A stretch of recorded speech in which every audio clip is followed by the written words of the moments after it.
하나님의 말씀은 실패하지 않습니다. 하나님의 말씀을 믿으십니까? 우리가 매일 말씀을 듣기 전에 이 고백을 하지만 이 고백을 우리가 이때만 할 뿐만이 아니라 우리의 매일 삶의 말씀에 대한 우리의 태도이자 우리의 의식이 되어야겠습니다. 오늘 저는 같이 여러분과 믿음에 관한 주제를 가지고 말씀을 나누려고 합니다. 우리가 이제 말씀을 배우고 그리고 그 말씀에 대한 내용들을 확인하고 나서 우리의 삶의 현장에서 그 말씀을 실천을 하려는 시도들을 우리가 합니다. 그런데 그런 실천을 했을 때 말씀이 말한 대로 당장 눈앞의 결과가 쉽게 나타나는 경우도 있지만 쉽게 나타나지 않는 것 같이 보일 때들을 마주하게 되곤 합니다. 그런 경험 있으시나요? 병든 자에게 손을 얹은 자는 나으리라고 해서 우리가 그 말씀을 나눈 이후에 지금 벌써 3주라는 시간이 지났는데 병든 자에게 계속 손을 얹고 100% 성공하고 계신 분들 손 한번 들어볼 수 있겠습니까? 또는 한 번 하고 그 이후에 더 하지 않았다면 사실 한 번 하고 100% 나았으면 100% 성공인 거죠. 그런 게 아니라 만약에 성공을 했다면 계속하게 되겠죠. 그런데 만약에 무언가 내가 멈춰졌다면 무언가 막히는 게 있었던 게 있었을 것이고요. 그리고 그 가운데서 거기에 대한 어떤 나름의 해석에서 무언가 더 내 어떤 확증과 진전이 이루어지지 않았기 때문에 잠깐 정비하는 시간일 수도 있고 아니면은 포기를 나도 모르게 은연중에 이렇게 포기를 한 걸 수도 있습니다. 오늘은 제가 같이 여러분과 함께 나누고 싶은 거는 우리가 하나님의 말씀을 따라서 실천을 하려고 움직였을 때 그 말씀에 말한 바대로의 눈앞의 결과가 당장 나타나지 않았을 때 우리가 어떤 자세와 태도를 취해야 되며 그리고 그 가운데서 계속 또 살아가야 하는가라는 내용을 가지고 나누려고 합니다. 사실 커리 목사님께서 처음에 한국에 와서 첫 번째 주일 설교 일부 예배 때 했던 설교 내용에 있는 내용들을 많이 좀 적용을 하려고 합니다. 그래서 우리가 말씀을 적용하려고 했을 때 결과가 당장 눈앞에 나타나지 않는다면은 우리는 어떻게 해야 됩니까? 포기하지 말아야 합니다. 옆 사람에게 눈을 쳐다보고 이렇게 말하시면 좋겠습니다. 포기하지 마십시오. 뒤로 물러나지 마십시오. 아멘. 우리가 포기하지 않고 그리고 추구해야 합니다. 끝까지. 그런 가운데 우리의 믿음이 진정으로 드러나게 되고 세워지게 되게 되는 그 과정이 있는 것입니다. 제가 그런 생각을 해봤어요. 아니 예수님께서 분명하게 이런 대가를 치르셨고 거기에 대한 복음에 대한 내용은 확실히 아는데 왜 이렇게 나타나는 거에 있어서 이게 좀 쉽게 이렇게 되지 않을까? 왜 이렇게 복잡하게 꼬여져 있을까? 그래서 마치 그 상황 가운데 있을 때는 느껴지는 게 원수의 능력을 짓밟을 권세가 우리에게 있지만 때로는 그 권세가 과연 나에게 있는 것인가라는 질문과 함께 원수의 능력이 너무 크게 느껴지는 그런 상황 앞에서 어떻게 이걸 바라봐야 되는가라는 좀 그런 질문을 주중에 했습니다. 왜냐하면 독감이 쉽게 떠나가지 않았었거든요. 제 몸에서. 그리고 독감이 끝나고 나서 또 감기가 찾아와가지고 감기도 쉽게 떨어져 나가지 않아서 뭐 그런 질문을 제가 개인적으로 혼자 생각을 하기도 하고 또한 그런 밖에 나타나는 여러 가지 다른 결과들에 대해서도 생각을 좀 해봤습니다. 네, 그러면서 제가 거기에 대한 답을 찾은 거는 쉽게 되면 안 된다는 걸 깨달았습니다. 왜냐하면 쉽게 되면 그건 믿음이 아니거든요. 만약에 내가 전혀 믿음을 발휘하지도 않았는데 그냥 이렇게 쉽게 된다면은 이 땅에 여전히 마귀는 활동을 할 수 있고 공격을 할 수 있습니다. 그럼 만약에 믿음으로 되지 않고 내가 그냥 쉽게 그냥 이렇게 했다면은 마귀는 언제든지 장난을 칠 것이고요. 장난을 쳤을 때 그거를 우리가 믿음으로 싸워서 이겨내지 않고 이게 그냥 그때마다 쉽게 된다면은 항상 그냥 마귀가 장난치고 거기에 대해서 이렇게 하는 어떤 그건 하나님 방식이 아닌 거죠. 하나님의 방식은 실패하지 않는 거를 주시는 것입니다. 그리고 그건 절대 실패하지 않습니다. 믿음은 절대 실패하지 않습니다. 그렇기 때문에 믿음이라는 거를 우리가 확실하게 내 안에서 소유하게 될 때까지의 어떤 인내의 과정이 필요한 것이지만 그만큼 하나님의 말씀은 확실한 것이고 그 말씀에 따른 믿음은 실패하지 않는 것이기 때문에 어떤 초반에 이게 쉽지 않는 것과 같은 과정을 거쳐야 되는 것입니다. 말씀을 좀 하나 찾아보길 원하는데 히브리서 10장 35절부터 39절까지를 같이 좀 보길 원합니다. 히브리서 10장 찾으시면은 35절을 제가 한번 읽어보겠습니다. 35절 보면 이렇게 나와 있어요. 그러므로 너희의 확신을 버리지 말라. 그리하면 큰 상이 있느니라.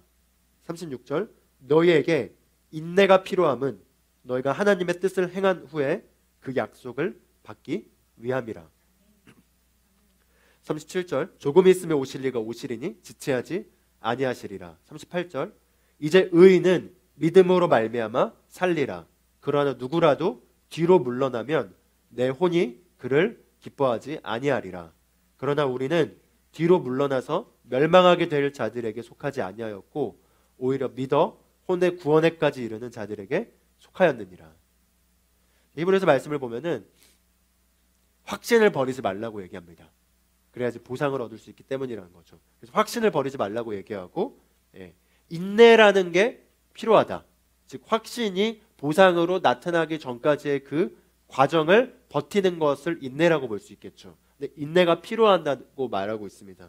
인내가 필요한 것은 너희가 하나님의 뜻을 행한 후에 그 뜻을 행한 것에 대한 약속을 받는 데 있어서 필요하기 때문에 인내를 가져야 된다라고 얘기하고 있습니다. 그러면서 38절을 보면은 의인은 믿음으로 말미암아 사는 것이고 뒤로 물러나는 것에 대해서 나는 기뻐하지 않는다. 즉 의인은 믿음에 서 있기로 선택을 했다면은 그 믿음에 해당되는 결과가 나타나는 데 있어서의 어떤 시간이 길어짐과 상관없이 뒤로 물러나서는 안 된다는 거죠. 뒤로 물러난다는 게 뭐죠? 포기하는 것입니다. 그러나 서 있고 물러나지 않고 지속한다는 것은 결과가 나타날 때까지, 그 말씀이 말한 바가 눈에 보이는 경험과 일치할 때까지 절대 내가 생각을 바꾸지 않는다는 것입니다. 태도를 바꾸지 않는다는 것입니다. 그리고 굳건히 서 있는다는 것입니다. 우리는 모두 선택을 해야 합니다. 어떤 선택을 해야 되냐? 하나님의 말씀과 반대되는 경험이 내 앞에 나타났을 때 이 경험을 가지고 하나님의 말씀을 훼손시킬 것인가? 아니면은 이 경험이 말씀과 다르다면 나는 이 경험을 진리로 받아들이기를 거절하고 오직 하나님의 말씀을 가지고만 나의 경험들을 판단할 것인가? 라는 두 라인에서 우리는 항상 선택을 해야 합니다. 그러나 우리가 정신을 차리고 깨어있고 그리고 포기하지 않는 태도를 갖지 않다 보면은 환경들에서 말씀과 반대되는 경험들이 계속 쏟아질 것이고 그걸 우리도 모르게 인정하고 받아들이고자 하는 그런 유혹의 홍수에 휩싸이게 될 것입니다. 그래서 우리는 결정을 해야 합니다. 매 순간 결정을 해야 되고 매 순간 하나님의 말씀으로 경험들을 판단하기로 우리가 결단을 하고 그런 자세로 잘라내지 않으면은 우리도 모르게 은연중에 말씀과 반대되는 경험이 그냥 우리 안으로 들어오게 되고 그리고 우리도 모르게 받아들이게 되고 받아들이면 우리도 모르고 우리 안에 견고한 불신앙이 계속해서 쌓여지게 됩니다. 아 저거 누가 했는데 이번에 커리 목사님 와서 기도해줬는데도 그분 낫지 않았대. 그래 죽은 자 12명이 살리신 분이 기도해줘도 낫지 않을 수 있어? 뭐 그런 일도 있구나. 어쨌든 뭐 다 낫는 건 아닌가 보네 라는 걸 그냥 나도 모르게 그냥 쓱 받아들이고 그걸 말씀으로 정확하게 필터링하지 않다면 사실 바이러스 걸린 겁니다. 불신앙의 바이러스가 어느 순간 샥 이렇게 들어온 것이죠. 그러면 분명하게 그건 잠재의식 가운데 영향을 미치기 시작합니다. 그렇기 때문에 우리가 정보를 어떻게 선택할 것인가, 그리고 말씀으로 내가 경험을 판단할 것인가 아니면 경험으로 말씀을 판단할 것인가에 대한 싸움에서 우리가 항상 선택을 해야 하는 것입니다. 야고보서 1장을 보면은 야고보서 1장에서 3절에 이렇게 믿음에 대해서 이렇게 얘기합니다. 이는 너희 믿음의 시련이 인내를 만들어내는 줄을 너희가 알미라. 2절에 보면은 너희 형제들아 너희가 여러 가지 도전들을 만나면은 그것을 기뻐 여기라 이렇게 얘기하면서 그러면 3절의 내용이 나오는 것입니다. 이는 너희 믿음의 시련이, 즉 믿음의 시련이라는 게 무엇이죠?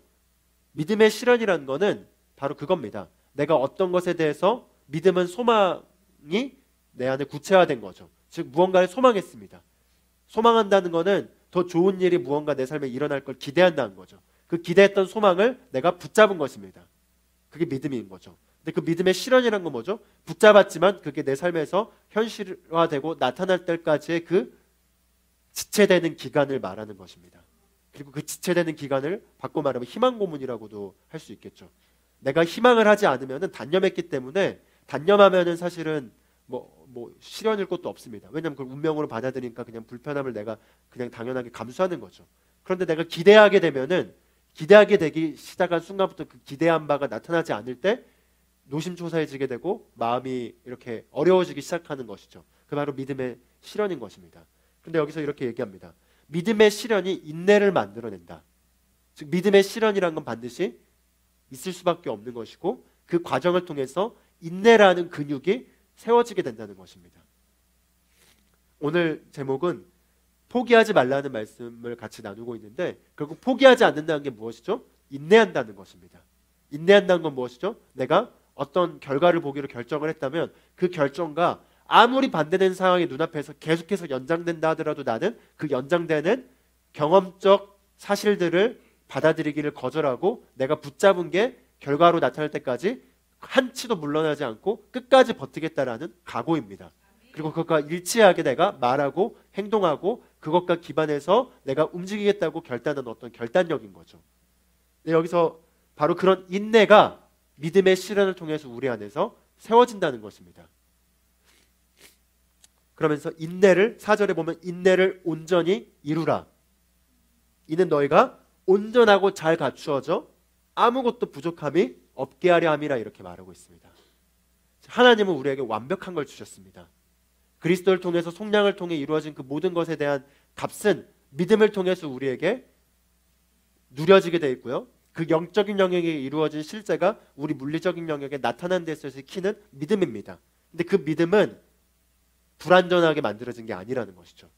완전한 거라는 거죠.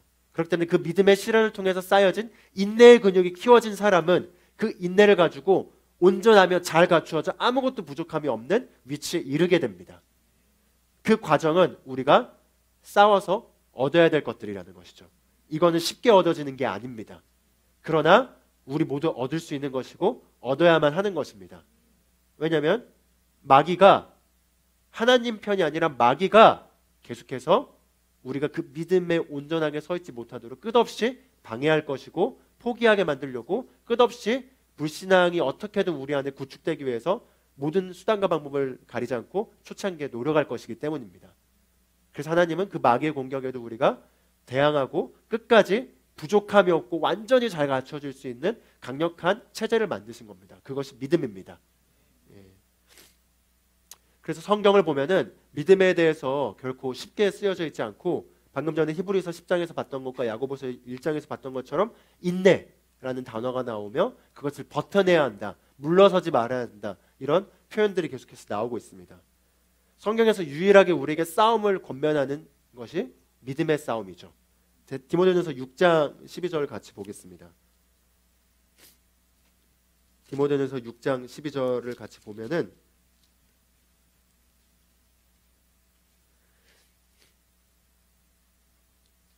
12절 같이 찾으셨으면 읽어볼까요? 믿음의 선한 싸움을 싸우라. 영생의 생명을 붙잡으라. 이를 위하여 너가 또한 부르심을 받았고 많은 증인들 앞에서 선한 고백으로 고백하였느니라. 바울이 디모데에게 싸우라고 얘기합니다. 싸워야 된다. 우리가 이 단어를 한번 곰곰하게 생각해 보면 보통 우리가 싸운다는 건 뭐죠? 싸운다는 거는 이렇게 웃으면서 편하게 이렇게 하면서 이렇게 대화하는 게 아니죠. 만약에 우리가 진짜로 학창 시절에 싸워본 경험이 있거나 아니면 집안에서 이렇게 이렇게 싸워본 경험이 다들 있잖아요. 싸울 때 이기기 위해서는 기선제압을 해야 합니다. 기선제압에서 밀리면 지는 것이죠. 즉 싸운다는 건 무언가 마음의 태도를 강하게 먹고 내가 지지 않을 거라는 확고한 그 자리 위에 서서 그게 정복될 때까지 끝까지 무언가 어떤 능력을 어쨌든 어떻게 하든 그렇게 해서 끝까지 추구해주고 적이 패배의 신호를 보일 때까지 내가 서 있는 게 싸움에서의 어떤 이기는 비결인 거죠. 그래서 싸우라고 얘기합니다. 그러면서 믿음의 선한 싸움을 싸워야 한다라고 얘기하고 있습니다. 즉 우리가 싸워야 한다는 것이죠. 믿음의 영역에 있어서 그 결과를 우리가 추구하는 데 있어서 우리가 가져야 될 태도는 싸움의 자세라는 겁니다. 싸움의 자세라는 건 뭐죠? 내가 쉽게 이거를 하지 않겠다. 그러니까 내가 쉽게 뒤로 물러나지 않고 이걸 내가 확고하게 차지할 때까지 내가 강력하게 무너지지 않고 내가 서 있을 것이다라는 어떤 그런 마음의 자세를 가져야 한다는 것입니다. 베드로전서 1장 7절에는 다른 얘기를 또 다른 방식으로 베드로가 얘기를 합니다. 베드로전서 1장 7절을 같이 봐보겠습니다. 베드로전서 1장 7절을 같이 찾으셨으면 같이 읽어보겠습니다. 너희 믿음의 시련이 불로써 단련될지라도 없어져 버리는 금보다 훨씬 더 귀하게 되어 예수 그리스도께서 나타나실 때 칭찬과 존귀와 영광을 받게 하려 함이니라. 믿음의 시련은 불로써 단련된다는 거죠. 즉 불로써 단련된다는 게 뭐죠? 화상 입어보신 적 있습니까? 아픕니다. 즉 믿음의 시련이라는 거는 마치 그러니까 불로써 단련된다는 거 아마 그 철기로 이렇게 무기 같은 거 만들 때 대장장이가 불 속에 넣어가지고 이렇게 한 다음에 이렇게 단련을 시키면서 이렇게 강하게 만들어내는 거잖아요. 그런 것처럼 마치 믿음의 시련이라는 거는 불을 통과하는 것과 같다는 거죠. 근데 그걸 통과하고 나면 굉장히 강력하게 나와서 절대 파괴될 수 없는 강한 무기로서 우리에게 주어진다는 것입니다. 그 과정이라는 게 반드시 필요하다는 거죠. 네. 그래서 우리가 어떤 로마서 5장에서도 같은 얘기를 하고 있어요. 너희가 그 환난을 만나게 되면은 그 환난은 인내를 만들어내게 되고 그 인내는 연단을 그리고 그 연단은 소망을 이뤄내는 줄 알미라. 즉 소망이 이루어지기 위해서는 도전을 만나게 되고 그 도전을 통해서 인내라는 게 세워지게 되고 그 인내라는 게 연단을 한다는 거죠. 그러니까 연단을 한다는 게 사실 영어 성경에 보면 캐릭터라는 단어가 나오는데 결국 우리의 성품을 강력하게 만들어낸다는 것입니다. 그리고 그 강력하게 만들어내는 그 성품이 무엇이죠? 말씀에 물러서지 않는 강력한 태도라는 거죠. 그럼 그게 결국 소망을 이뤄내게 되게 된다라는 것이죠. 그러면서 소망이 부끄럽지 않는 것은 우리에게 하나님의 사랑이 부어졌기 때문이다 이렇게 말하면서 로마서 5장이 내용이 이어지고 있는 것입니다. 즉 우리가 성경에서 일관되게 볼 수 있는 태도는 믿음에 있어서는 도전이 따라오는 것이고 그 도전이 왔을 때 그 도전에서 우리가 절대 쉽게 물러서지 말고 끝까지 전진해야 된다라는 것을 강조하고 있는 걸 우리가 볼 수 있습니다. 그럼 어떻게 해야 되는 거죠? 손을 얹었고 낫지 않았습니다. 그럼 낫지 않았으면 어떻게 해야 되는 거죠? 또 손을 얹어야 되는 겁니다. 나을 때까지, 결과를 볼 때까지, 그리고 결과를 볼 때까지 추구하는 가운데서 내 안에서 나도 모르게 설정되어 있는 불신앙의 가설들이 있다면 그걸 말씀으로 깨부수면서 계속해서 전진해야 하는 것입니다. 그래서 우리가 이 인내력을 키우기 위해서, 이 끈질김을 키워내기 위해서, 그래서 믿음의 시련을 우리가 잘 통과하여 강력한 인내를 갖춰서 아무것도 부족함이 없는 위치에서 우리가 많은 사람들을 돕고 그들을 해방시키고 그들을 그 질병의 문제로부터 쉽게 일으켜낼 수 있는 그런 하나님의 통로이자 하나님의 도구가 되기 위해서는 우리가 포기하지 않는 태도와 자세를 가질 뿐만 아니라 이 포기하지 않는 태도를 갖기 위해서는 그것과 일치되는 정보만 계속해서 우리에게 넣어주고 그걸 붙잡아야 될 필요가 있습니다. 왜냐하면 우리가 그런 정보를 넣지도 않으면서 붙잡는 건 쉽지 않기 때문입니다. 왜냐하면 반대되는 정보가 계속 오고 있기 때문이죠. 근데 반대되는 정보를 오고 있는데 나는 이걸 거절하고 포기하지 않을 거야 라고 하지만 포기하지 않을 무언가의 힘을 키우지 않는다면은 결국은 내가 그렇게 그 소망만 하는 거고 결국 거기에 얻어맞게 되는 겁니다. 내가 싸워서 이기고 싶어 이길 거야 라고 하는데 주먹질도 안 하면은 쳐맞게 되는 거죠. 난 이길 거야 하면서 주먹을 휘두르지 않으면은 맞습니다. 그럼 아프죠. 그럼 집니다. 그럼 다시 근육을 키우고 권투를 준비해서 다시 나가가지고 손을 뻗어야죠. 그 근육을 키우는 작업을 우리가 해야만 하는 것입니다. 그럼 우리가 무엇을 해야 되는 거죠? 바로 하나님의 말씀에 대한 정확한 정보를 붙잡아야 되는 것이고요. 또한 그뿐만 아니라 두 번째는 그것과 일치되는 사례만을 찾아서 또한 붙잡아야 될 필요가 있습니다. 특히 후자에 대한 케이스가 우리가 굉장히 많이 부족한 것들을 사실은 찾아보면 발견할 수 있어요. 여러분이 한번 떠올려 봅시다. 내 주변에 눈 시력에 대해서 안경을 벗으려고 이렇게 고백했다가 안 됐던 케이스의 얘기가 더 많나요? 아니면은 됐던 케이스의 얘기가 더 많나요? 안 됐던 케이스 얘기가 더 많죠. 많은 경우 우리는 안 됐던 케이스에 대한 정보들이 더 많이 이렇게 떠오르고 있습니다. 그러면은 바른 정보를 붙잡기가 쉽지 않은 거죠. 왜냐하면 안 된 정보들에 대한 안 됐던 정보들에 대한 게 이미 나도 모르게 많이 축적돼 있기 때문인 거죠.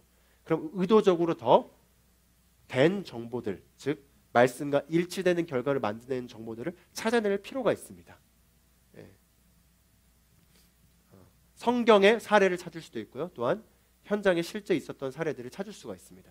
그래서 우리가 확인할 수 있는 건 하나님께 그래서 결국 그 반열, 즉 믿음을 포기하지 않고 인내력을 키워서 말씀과 일치되는 삶의 그 위치에 이르는 많은 사람들의 삶을 우리가 추적해보면 알 수 있는 건 그들은 되는 사례들을 끝까지 추구했고 찾았고 말씀을 붙들고 그것과 반대된 모든 정보들은 받아들이기 거절하면서 오히려 더 많은 시간들을 되는 사례와 그 되는 사례에 근거한 말씀들과 거기에 관련된 모든 정보들에게만 끝없이 추구하고 집중했다는 것입니다. 예를 들어 이번에 왔던 커리 블레이크 목사님도 계속해서 잔즈레이크뿐만 아니라 스미스 위글스위스 등등등의 이런 사례들을 얘기하시죠. 그건 뭐죠? 그만큼 그 역사가 나타났고 하나님의 말씀대로 살았던 사람들의 결과들을 찾고 그걸 끝없이 집중하면서 된다라는 거를 더 많이 형성시키면서 그 근육을 키워낸 것입니다. 그래서 감사하게도 믿음의 말씀사 서적 안에서 있는 많은 사례들을 통해서 우리는 된 케이스들에 대한 그런 역사적 자료들을 가지고 있습니다. 그래서 우리가 그런 정보들을 수집하고 또한 말씀을 계속해서 파고들면서 우리가 되는 쪽에 대한 정보들을 더 많이 수집하고 키워내는 것들을 우리가 해야만 합니다. 그래서 우리가 오늘은 말씀에서 성경의 사례 하나를 좀 간단하게 보고 그리고 우리가 좀 성경의 사례를 통해서 또한 그 믿음으로 되는 케이스를 우리가 좀 붙잡는 그런 정보의 근육을 하나 만들려고 합니다. 열왕기와 사장을 보면은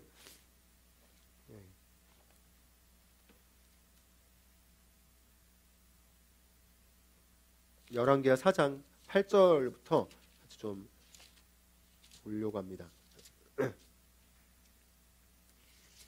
4장 8절을 찾으셨으면은 제가 쭉 읽도록 하겠습니다. 그래서 따라오시면서 보시고 이렇게 내용을 파악하면 좋겠습니다.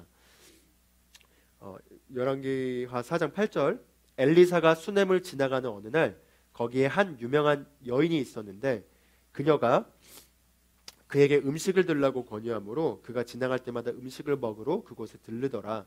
그녀가 자기 남편에게 말하기를 보소서 이제 항상 우리 옆을 지나다니는 이 사람은 하나님의 거룩한 사람인 줄을 내가 아나이다. 내가 청하오니 그를 위하여 작은 방 하나를 담 위에 만들어 침상과 책상과 의자와 촛대를 놓고 그가 우리에게 올 때 거기에 들게 하소서 하더라. 하루는 엘리사가 거기에 가서 그 방에 들어가 누웠더라. 그리고 그의 종 게하시에게 말하기를 이 수넴 여인을 불러오라 하자 그가 그녀를 부르니 그 여인이 그 앞에 섰더라. 엘리사가 그에게 말하기를 너는 그 여인에게 말하여라. 보라, 너가 이 모든 보살핌으로 우리를 돌보았느니라. 내가 너를 위하여 무엇을 해줄까? 너가 왕이나 군대 대장에게 고할 것이 있느냐? 라고 하자 그 여인이 말하기를 나는 내 백성 가운데 거하나이다 한지라. 즉 왕이나 군대 대장에게 고할 것이 없다라는 거죠. 그런데 엘리사가 말하기를 14절 보면은 그가 말하기를 그러면 그녀를 위하여 무엇을 해야 할까? 아니 게하시가 대답하기를 진실로 그 여인에게는 자식이 없고 그녀의 남편은 늙었나이다 라고 하자 필요를 파악한 거죠. 남편이 늙었고 자식이 없는 상황이었습니다. 그러자 엘리사가 말하기를 그녀를 부르라 하니 그가 그녀를 부르자 그녀가 문에 섰는데 엘리사가 말하기를 생명의 때를 따라 이 계절쯤 되면 너가 한 아들을 안으리라 하니 그녀가 말하기를 아니니이다. 내 주 하나님의 사람이여 당신의 여종에게 거짓말을 하지 마소서 하니라. 그러나 그 여인이 임신하여 엘리사가 그녀에게 말한 그 계절의 생명의 때를 따라 아들을 낳았더라. 자, 여기 17절까지 내용을 통해서 우리가 사건을 보면은 엘리사가 그녀를 축복한 거죠. 축복하는 말을 선포했습니다. 내년 이맘때쯤에 이 계절에 아이를 갖게 될 거야. 그래서 이 여인이 거절했습니다. 아닙니다. 저한테 거짓말하지 마십시오. 그러니까 되지도 않을 소망을 말하지 마십시오 하면서 이렇게 쳐냅니다. 그런데 결과는 쳐낸 것과 상관없이 그녀의 거절과 상관없이 아이를 갖게 됐습니다. 그렇죠? 하나님의 사람의 말씀의 능력이 강력하게 나간 것이죠. 그래서 그녀가 임신을 한 거죠. 그리고 아이가 태어나게 됐습니다. 18절 쭉 계속 보겠습니다. 그 아이가 자란 후의 일이라.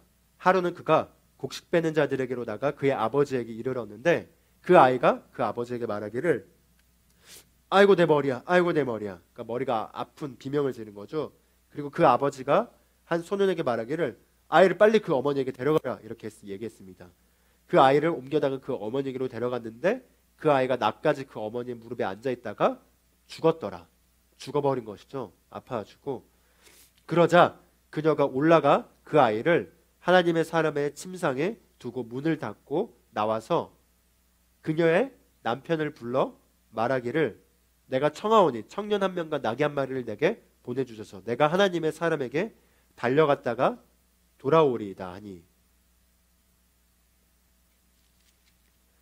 23절 그 남편이 말하기를 어찌하여 당신은 오늘 그에게 가려고 하는가? 오늘은 세 달도 아니고 안식일도 아니로다 하나 그녀가 말하기를 잘 될 것이니이다 하더라.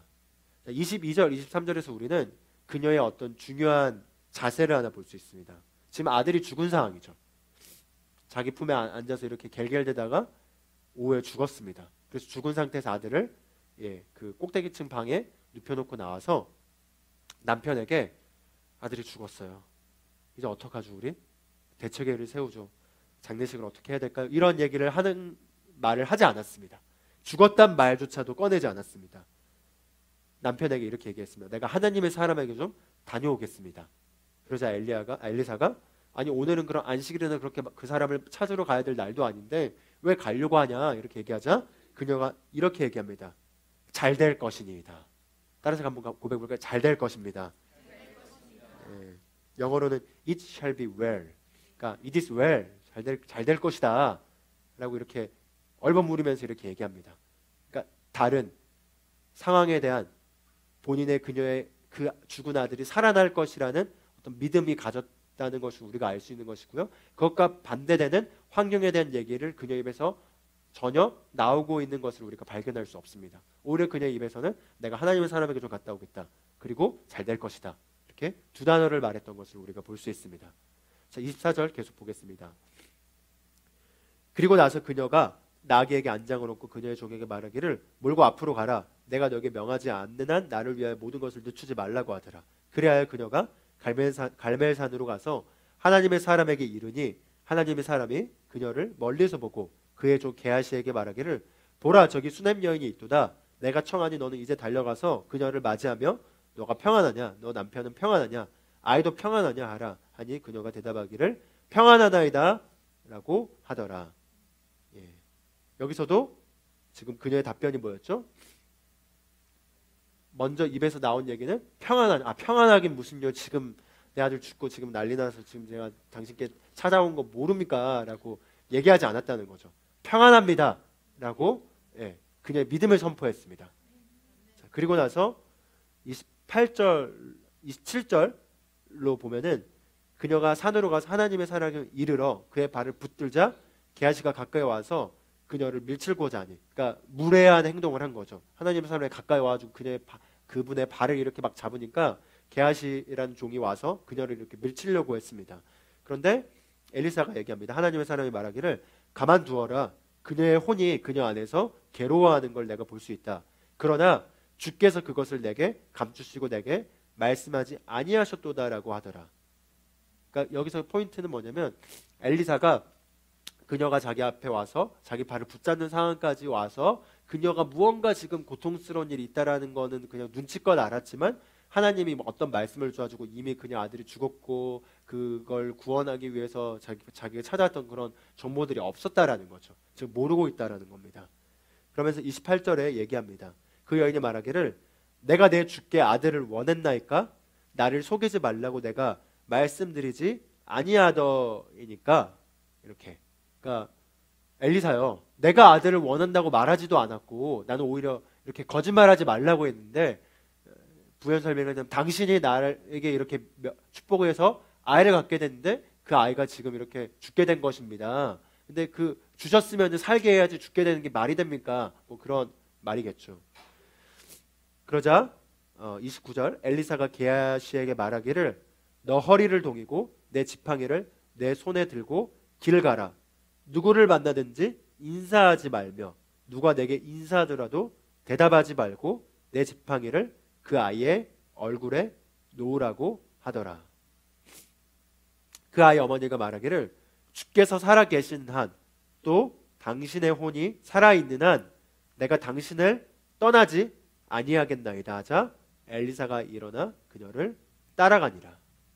자, 29, 30절에서 우리가 두 가지를 볼 수 있습니다. 29절에서는 엘리사가 게하시에게 명령을 하는 거죠. 지팡이를 그 아들에게 얼굴에 놓기 위해서 너가 가는 과정 가운데서 누구랑 인사하지도 말고 인사를 누가 하더라도 거기에서 답변하지 말고 계속 달려가. 집중해서 내가 시킨 그 일을 하는 데까지 가. 이건 무엇이냐? 집중하라는 겁니다. 즉 우리가 하나님의 말씀을 적용해야 되고 믿음의 싸움을 싸워야 될 때 집중해야 된다는 겁니다. 즉 그것과 일치된 정보와 반대되는 다른 거에 내가 분산되기를 거절하고 우리가 집중해야 한다는 겁니다. 우리를 분산시킬 정보는 너무나 많습니다. 인터넷만 켜도 분산됩니다. 카톡만 하더라도 분산됩니다. 내가 어떤 싸워야 될 시기에는 의도적으로 스마트폰을 차단하십시오. 말씀과 그것과 일치되는 거 아니면 다른 어떤 정보도 내 안에서 스며들지 않기로 결단하시고 집중해야 될 필요가 있습니다. 여기서도 집중해야 되는 것에 대한 중요성을 얘기하는 거죠. 심지어 내가 그 결과를 볼 때까지 사람들과 아는 체도 하지 마십시오. 괜찮습니다. 계속 머릿속으로 묵상해야 된다는 거죠. 직장 가서 출근하면서 누가 인사하더라도 그냥 까먹을 만큼 불렀어. 제가 좀 뭐 있어가지고 죄송합니다. 그러나 때로는 체면보다 진짜가 더 중요합니다. 나중에 결과 얻고 나서 내가 그때 뭐 좀 몰입하나 그랬다고 하면서 음료수 한 잔 사주면 되죠. 혹시 뭐 무시하게 되면은. 그러나 중요한 건 여기서도 예의를 차릴 때가 아니라는 거죠. 집중해야 된다는 겁니다. 근데 30절에서 그녀는 엘리사가 가지 않으면 안 된다라는 굳건한 마음을 가지고 있었습니다. 그래서 30절에서 이렇게 얘기하죠. 주께서 살아계신 한, 또 당신의 목숨이 붙어있는 한, 내 목숨이 붙어있는 한 나는 당신이 같이 가기 전까지는 여기를 떠나지 않겠다. 즉 그녀에게는 강렬한 태도가 있었습니다. 절대 물러서지 않겠다. 그리고 당신이 오기 전까지는 나는 떠나지 않겠다. 내 목숨을 차라리 죽이려면 죽여라. 즉 그런 단호한 의지를 볼 수 있었습니다. 즉 우리도 단호한 의지를 가져야 합니다.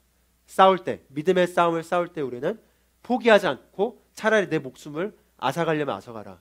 나는 여기에서 물러나지 않겠다. 내 목숨이 살아있는 한, 내 호흡이 끊어지지 않는 한 난 여기에 있어서 절대로 뒤로 물러날 생각이 없다라는 그런 태도를 가져야 한다는 것이죠. 그녀는 그런 태도를 가졌습니다. 그러자 엘리사가 같이 그녀와 함께 이동했죠. 31절 게하시가 그들 앞에 가서 그 아이의 얼굴에 지팡이를 놓았으나 음성도 나지 않고 듣지도 않는지라. 그러므로 그가 다시 가서 엘리사를 만나 그에게 고하여 말하기를 아이가 깨어나지 아니하였나이다라고 하니라. 자, 31절의 상황은 뭐죠? 엘리사가 시킨 대로 했는데 답 결과가 당장 나타나지 않았습니다. 안 됐던 것이죠. 네, 32절 엘리사가 집에 들어오니 보라 그 아이가 죽어 침상에 뉘어 있더라. 그러므로 엘리사가 들어가서 두 사람만 있도록 문을 닫고 주께 기도하더라. 그가 올라가서 아이 위에 엎드려 자기 입을 아이의 입에, 자기 눈을 아이의 눈에, 자기 두 손을 아이의 두 손에 대었더라. 그가 자기 몸을 그 아이 위에 대자 그 아이의 살이 점점 따뜻해지더라. 그러자 그가 돌이켜 집안을 이리저리 거닐다가 올라가 자기 몸을 그 아이 위에 대니 아이가 7번 재채기를 하고 눈을 뜨는지라. 아멘. 아이가 결국 살아난 것이죠. 아이가 살아났습니다. 쉽게 살아난 건 아니었지만 엘리사가 하나님 앞에서 기도하면서 무언가 풀어놓는 행동을 한 것이고요. 풀어놓는 행동을 하면서 나름의 성령의 어떤 인도를 받았겠죠. 그런 가운데 아이의 몸을 대고 이렇게 코를 대고 입을 대고 또한 다시 위에 아이에게 올라가자 아이가 살아났습니다. 그리고 36절 그가 게하시를 불러 말하기를 이 수넴 여인을 부르라고 하자 그녀를 부르니라. 그녀가 엘리사에게 오자 그가 말하기를 내 아들을 데리고 가라 하더라. 그녀가 들어가 그의 발 앞에 엎드려 땅에 대고 절한 후 그녀의 아들을 안고 나가니라. 아멘. 자, 37절의 결과는 어떻게 나왔죠? All is well. 모든 것이 잘 될 것입니다. 라는 그녀의 고백대로 되었습니다. 자, 구약에 있는 사례를 우리가 하나 살펴봤습니다. 그녀가 우리가 이 스토리를 읽었고 그냥 이걸 그냥 옛날 얘기라고 생각하면 그냥 잘 와닿지 않겠지만 우리에게 진짜로 일어날 수 있는 일이라고 생각을 해본다면은 그녀가 포기할 수 있는 순간들은 있었나요? 굉장히 많이 있었습니다. 처음에 죽었을 때 포기할 수도 있었고요. 아니면 여러 가지 다른 상황을 통해서도 그녀가 포기하고 놔버릴 수도 있었습니다. 그런데 그녀는 포기하지 않았고 그녀의 고백을 바꾸지 않았고 바꾸지 않은 고백과 그 고백대로 결과를 볼 때까지의 그 일련의 과정에서 단호했었습니다. 그리고 그 단호한 믿음의 싸움에 대한 결과를 그녀가 얻어낸 것이죠. 예. 우리도 싸운다면 이렇게 싸워야 합니다. 우리가 보길 원하는 결과를 정확하게 정해야 되고 정한다면은 거기서 물러서지 않기로 선택을 해야 합니다. 왜냐하면 선택을 해야 하는 이유는 물러서도록 무수히 많은 홍수가 칠 거기 때문입니다. 그러나 물러서지 않기로 결단을 하고 그렇다면 그 위에 서 있는 다음에 이제 싸움을 싸워야 되는 것입니다. 그 싸움을 싸우는 과정에서 이제 우리의 인내가 개발되기 시작할 겁니다. 그리고 인내가 개발되면서 우리는 온전해지게 되고 그 온전해지는 단계에 가게 되면 결국 우리는 결과를 볼 것이고 더 이상 그 영역에 있어서 실패하지 않을 것입니다. 잔주 레이크가 실제로 역사적으로 가장 많은 치유에 있어서 하나님께 쓰임받은 사람으로 관찰되곤 합니다. 그런데 그 같은 경우도 발견할 수 있는 그분의 특징은 단호했고 포기하지 않았다는 것입니다. 그리고 그의 후계자로 지금 사역을 하고 있는 커리 블레이크도 우리가 볼 수 있는 건 단호하고 포기하지 않았다는 것입니다. 근데 그들도 쉽게 그것을 얻게 된 게 아니었습니다. 그들의 삶에 왔던 도전들이 있습니다. 잔주 레이크 같은 경우는 16명의 형제 중에 8명이 질병으로 죽었습니다. 어렸을 때 자라나면서. 그러니까 바꿔 말하면은 우리도 형제자매가 있잖아요. 같이 자라나면서 형이 아파가지고 이렇게 죽어버려가지고 장례식 치르고 또 동생도 아파가지고 죽어가지고 장례식 치르고 이런 거를 8번이나 했다는 것입니다. 그래서 그 기록을 보면은 그의 어린 시절의 기억은 항상 엄마 아빠가 그 형제들을 이렇게 묻고 눈물과 슬픔과 비탄에 빠졌던 기억들로 가장 점쳐져 있고 그 가운데서 질병은 어떤 좋은 것도 만들어내지 않는구나라는 거에 대한 그 분노와 적개심이 키워지는 가운데 어린 시절을 보냈다라는 걸 우리가 알 수 있었습니다. 그러면서 질병을 무너뜨리는 그런 강력한 하나님의 능력에 대한 열망이 그 안에서 키워지기 시작했어요. 근데 그 이후에 그가 본격적인 치유 사역에 들어가기 전에 여전히 치유에 대한 그런 걸 잘 모르고 있었을 때 여전히 나머지 살아있는 8명의 동생들과 이렇게 형제자매 가운데서도 다들 아팠어요. 그래서 누워있는 남동생은 22년 동안 누워서 이렇게 걷지 못하는 그런 누워있는 남동생이 있었고 유방암으로 죽어가는 또한 여동생이 있었고 또 화열로 지금 거의 죽기 직전인 또한 여동생이 있는 상황에서 결혼을 하고 아내가 이렇게 같이 있었는데 아내 또한 결핵에 걸리고 불치병에 어떤 심장병에 걸려서 죽어가고 있는 그런 또 질병의 그런 도전들의 상황을 마주하게 됐습니다. 근데 그 당시 알렉산더 도이라고 그 잔주 레이크가 치유에 대해서 이렇게 배우게 된 분인데 그 사람이 그 당시에 치유 사역을 하고 있었고 그런 치유에 대한 역사가 있다는 걸 알아서 그 사람이 운영하고 있는 치유의 집에 동생들을 데려갑니다. 그리고 동생들이 거기서 기도를 받고 즉시 바로 22년 동안 누워있는 남동생도 낫게 되고 유방암으로 고통당하고 있는 여동생도 낫게 되고 이렇게 낫게 되는 것들을 경험하게 됩니다. 그러면서 본인 또한 류마티스로 인해서 척추가 이상하게 휘어서 있었던 그 장애에 대해서 먼저 가서 이렇게 치유를 받고 낫게 되는 경험을 하면서 복음은 강한 것이고 강한 자들을 위한 복음이지 복음은 나약한 자들을 위한 복음이 아니라는 개념이 그 안에서 형성되기 시작합니다. 그런데 여전히 그 아내는 아프고 있는 상태였었어요. 그런데 어느 날 그 아내가 정말 죽음에 어떤 임박할 만큼 그 질병이 더 그녀를 공격하고 있었을 때 친구의 목사가 방문해서 잔지르의 그에게 타일렀습니다. 타일르면서 어떤 얘기를 했냐면 이제 너가 그만 하나님과 화해해라. 그 말은 무엇이냐면은 너가 더 이상 하나님의 뜻을 거스르려고 하지 말고 너의 아내를 데려가시고자 하는 그 하나님의 뜻에 순종하고 하나님과 그래서 화해하도록 하라라는 그런 얘기를 이렇게 심각하게 권면을 해준 거죠. 그래서 그 말에 레이크는 뺨을 맞은 것 같은 이렇게 그 기분이 들었고, 이런 복음이 무슨 어떤 힘이 있는가라는 분노와 함께 안에서부터 화나고 분노가 일어나기 시작했습니다. 그래서 집에 와가지고 그 안에서, 그 심령 안에서 돌풍이 일어났다고 이렇게 표현되어 있어요. 돌풍, 태풍이 일어나면서 그 정말 질병을 없애고자 하는 그런 복수가 이렇게 일어나기 시작했고, 그런 노여움 가운데 벽난로 위에 있던 성경을 식탁 위로 던집니다. 뭐 이거 던진 건 제가 상상해 본 겁니다. 어쨌든 던졌어요. 던지고 나니까 성경책이 탁 이렇게 펴졌는데, 펴졌던 장면이 사도행전 10장이었어요. 사도행전 10장에 38절을 딱 본 거죠. 그리고 38절을 보면서 하나님께서 나사렛 예수에게 성령과 능력을 기름 붓다 하셨으며 그가 두루 다니며 선한 일을 행하고 병든 자들을 고치며 마귀에게 억눌린 모든 자들을 고치더라라는 그 장면이 눈에 띄기 시작합니다. 그러면서 그의 개념 안에는 질병이 하나님으로부터 오는 걸까라는 어떤 거기에 대한 퀘션이 있었지, 정확하게 질병은 마귀로부터 온 것이라는 정확한 개념이 아직 형성되어 있지 않는 가운데서 그 말씀이 성강처럼 그에게 계시되면서 그 안에 확신이 왔어요. 하나님은 돕는 분이시고 마귀는 질병을 가져다 준 존재다.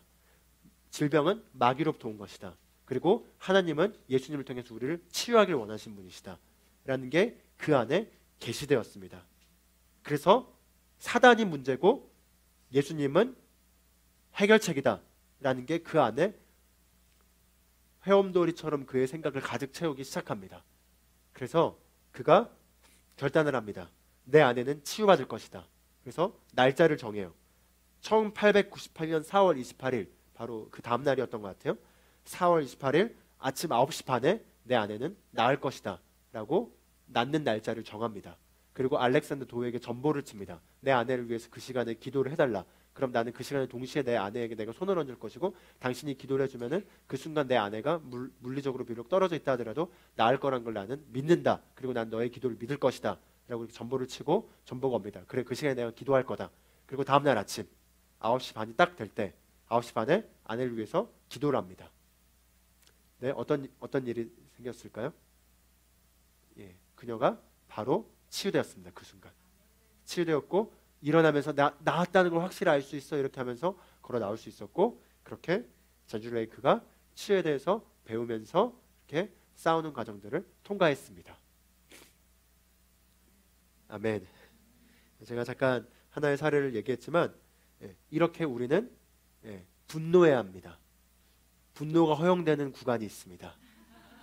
우리가 그리스도인이 되고 나서 항상 분노를 하지 않아야 되고 참아야 되고 이렇게 하려고 하는데, 분노를 하십시오. 마귀에 대해서, 마귀가 하는 일들에 대해서는 분노를 해도 됩니다. 그리고 그 분야에선 분노가 좀 필요합니다. 분노가 필요하고 분노를 키울 필요가 있고, 그 분노가 우리 안에 있는 심령에 손을 뻗어서 하나님의 능력에 접촉하게 합니다. 사실은 하나님의 능력은 이미 우리 안에 있는 것이고, 그게 말씀으로 밝혀져 있는 것이지만, 그 말씀으로 밝혀진 게 계시되지 않는 영역을 우리가 이런 갈급함 가운데, 상황 가운데서 우리가 도전하고 포기하지 않을 때 깨달을 수 있는 것이죠. 많은 경우 우리가 치유에 있어서 실패하는 이유는 포기하기 때문입니다. 조금 했는데 안 되니까 그냥 더 이상 시도하지 않는 것이죠. 그러나 포기하지 말아야 합니다. 아멘. 우리가 다들 안경 쓰신 분들은 이 치유의 말씀을 배우면은 다 눈 시력을 치유하려고 이렇게 다들 시도하잖아요. 그런데 사실 시도를 하지만 그렇게 갈급하게 시도하진 않습니다. 내가 눈 시력이 낫지 않고는 정말 내 목숨을 걸 거야 라는 그런 자세로 하나요? 그냥 약간 시험 삼아, 다른 데 아픈 데 없고 우선 눈 나쁘니까 눈 좋아지면 뭐 좋은 거지, 뭐 라식도 안 해도 되고 뭐 하면서 그렇게 시작을 하잖아요. 그런 마음으로 시작하니까 안 되는 겁니다. 그런 말로 시작하니까 조금 고백해보고 하고 하다가 또 안경도 나름 벗어보고 막 왜 안경 벗었어? 아, 나 눈 지금 시력 고백하고 있어 하다가 안 보이니까 답답해가지고 다시 쓰면서 이건, 그러면서 이제 여러 가지 핑계를 대는 거죠. 우리 목사님 사모님도 다 안경도 쓰고 계시고 찰스네 목사님도 안경 쓰고 계시는데, 그래서 제가 오늘 좋은 소식을 하나 여러분께 알려드리겠습니다. 찰스네 목사님 눈이 좋아지셔가지고 안경을 이제 안 쓰세요. 근데 어제 방문하러 갔더니 안경을 벗고 계시더라고요. 그래가지고 안경이 부서졌나 보다 이렇게 생각을 했는데, 재밌는 얘기 하나 해주겠다고. 그 눈이 시력이 좋아져가지고 안경을 더 이상 안 써도 된다고. 그분은 그렇게 눈을 낳겠다라는 그런 갈망이 있으시진 않았거든요. 막 제가 한 번도 눈을 위해 선포하신 걸 본 적이 없어요. 그냥 별로 본인이 눈을, 근데 본인이 초등학교 때부터 안경을 썼고 눈 시력이 둘 다 마이너스이고 굉장히 안 좋은 시력으로 오랫동안 살았어요. 목사님보다 눈 시력이 더 안 좋으셨었는데 본인 안에 있는 하나님의 생명이 너무나 강력하게 흘러나오다 보니까 눈의 망막을 다 교정시켜진 거죠. 그래서 어떤 일이 있어가지고 병원 그 안과에 잠깐 가게 됐는데 이미 본인이 조금 눈이 좋아졌다는 걸 알았대요. 안경을 쓰면서 좀 불편한 거죠. 이게 보이는 게 눈이 좋아지다 보니까. 그래서 눈이 좀 좋아진 것 같다는 걸 생각을 했는데 병원 가서 시력을 잠깐 테스트했는데 의사가 아니 그 안경 쓴 시력이 지금 1.0인데 지금 벗은 눈이 0.6이라고. 그래서 그 정도면 큰 차이가 없는데 굳이 안경을 쓰시겠냐고 해가지고 안 쓰신다고 합니다. 더 이상 핑계가 사라졌습니다. 안경 쓰신 분들 눈 치유 같이 받읍시다. 예, 그래서 개인적으로는 저도 더 이상 핑계가 사라졌구나. 왜냐면 저도 얼마 전에 해보려고 목사님 사모님이 나 쓰고 계시는데 나는데 그분들 나오면 그때 나도 하자, 딴 것부터 하자 뭐 이렇게 한 은연 중에 핑계가 있었는데 핑계 없습니다. 예, 중요한 뭐냐? 포기하지 않으면은 된다라는 거죠. 근데 많은 경우 우리가 이렇게 좀 해보고 안 되면은 그거를 놔요. 근데 어떤 거든 우리가 정말 간절하게 갈망하고 그걸 볼 때까지 내가 절대 포기하지 않겠다는 결단을 하면서 끝없이 그것과 일치되는 말씀을 붙잡고 포기하지 않고 거기과 일관되는 사례들만 계속 집어넣고 그것과 일관되게 우리가 움직인다면은 우리는 승리할 것입니다. 우리가 인스턴트 시대에 살고 있다 보니까 치유도 인스턴트적으로 일어나지 않으면은 뭔가 안 된다고 이렇게 쉽게 느껴지기 쉬운 그런 환경에 있는 거죠.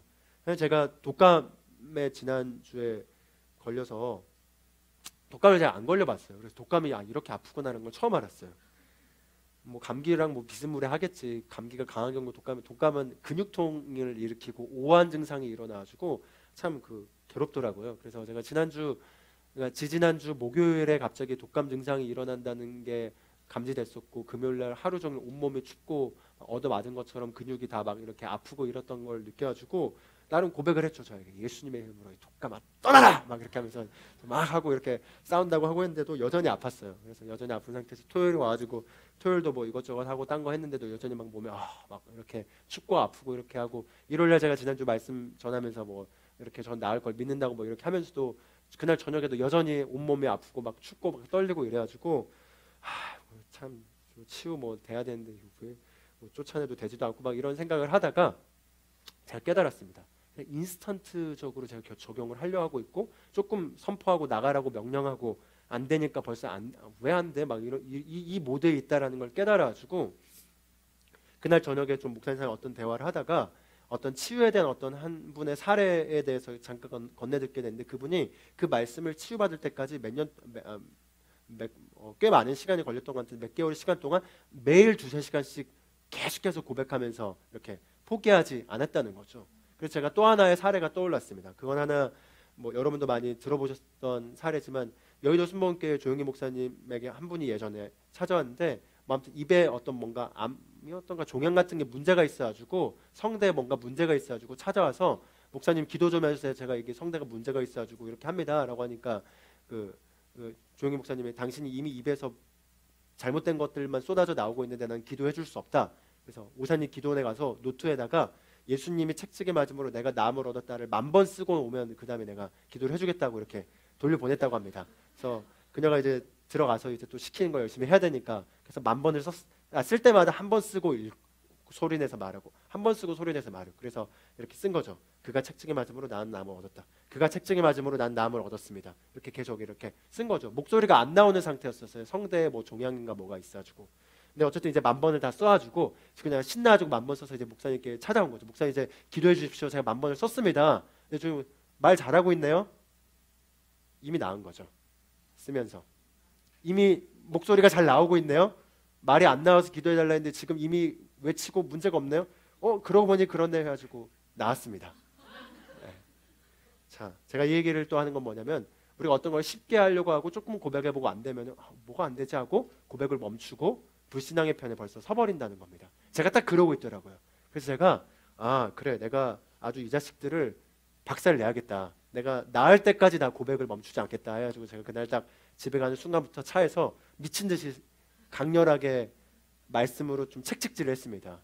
그래서 예수님의 이름으로 나는 건강하다, 생명을 내가 풀어놓는다면서 계속 제가 말하고, 독감아 떠나라 이렇게 말하고, 이 새끼들이 감히 어디서 내 몸에 이렇게 하면서 이렇게 제가 좀 이때만 좀 욕을 써요.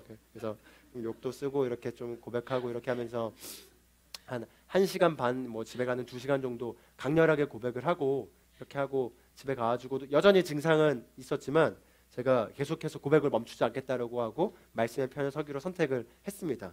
그런데 카톡이 온 거죠. 내일 거의 저희 과장님이 바뀌어서 사무실을 이전해야 되기 때문에 아침에 일찍 와야 되고, 내일 하루 종일 그 이사하고 짐 옮기고 이걸 해야 되기 때문에 목장갑을 준비해 와야 된다고. 제가 또 하필이면 내일 이사야. 그래서 온몸의 근육장 때문에 이거 정말 빼도 박도 못하겠구나. 내일 아침에 난 나와야겠다. 왜냐면은 또 아프다고 하고 뺄 수는 없으니까요. 그래서 제가 아픈 상태에서 정말 이사하기 싫었거든요. 그래서 나야겠다, 낫는다 하고 잤습니다. 아침에 일어났더니 거짓말처럼 깨끗하게 나아지고 그날 이사하는데 문제가 없었습니다. 재밌는 건요, 이거는 그냥 번외 얘기인데, 저랑 똑같은 증상으로 이렇게 아팠던 그분이 이제 병원 가서 검사를 하면서 B형 독감이라는 진단을 받았는데, 주말에 저한테도 안부차 전화를 갑자기 하셔가지고 너 괜찮냐고, 그것도 그 독감이라고 남들한테 옮기지 않게 조심하라고 얘기를 해줬던 분인데, 그분은 월요일에 보니까 완전 얼굴이 그냥 정말 이렇게 만신창이 됐는데, 어쨌든 힘겨워하면서 이사를 다 하고 본인은 격리 판정 받아서 내일 병가 내고 이렇게 좀 하루 쉬어야 될 것 같다고. 그래서 너무 그게 부러운 거죠. 나도 병가를 받아야 되는데 내일 쉬어야겠다 해가지고, 저도 빨리 오늘 가서 저희 해가지고 병가 받겠다고 하고 병원에 갔어요. 제가 그래서 이제 진단을 받으려고 퇴근하고, 그래서 빨리 독감인 거 증명해달라고 하면서 막 독감 증상이 있던 걸 얘기했습니다. 그래서 진단 먼저 한번 좀 저를 딱 측정하고 재보고 했더니 열이 없고 아무것도 없는데요, 독감 아니라고. 아니 독감 맞다고, 저 아프고 근육통이랑 이렇게 했다고 빨리 독감 진단 써달라고. 그러니까 독감이 아니라고. 독감은 절대 열이 자연적으로 낫지 않는다고. 그럼 자연적으로 나았다는 건 독감이 아니라고 해가지고 결국 독감 진단서를 못 받았습니다.